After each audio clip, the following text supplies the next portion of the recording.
Pan ddaeth yn hanner dydd, bu tywyllwch dros yr holl wlad hyd 3:00 y prynhawn. Cam 3:00 glwyddodd Iesu lle uchel. Eloi, Eloi, lema sabachthani. Hynny yw o'i gyfieithu, fy niw, pam rwyt wedi fy ngadael. O glywed hyn, meddai rhai o'r sawl oedd yn sefyll ger llaw. Clywch, y mae'n galw'r Elias.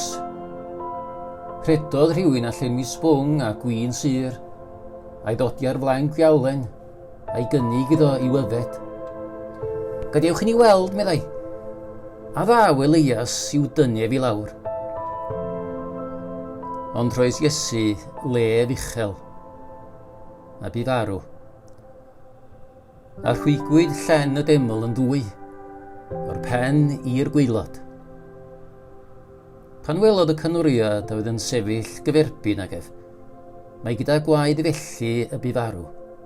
Dywedodd, yn wir, mab Duw oedd y dyn hwn.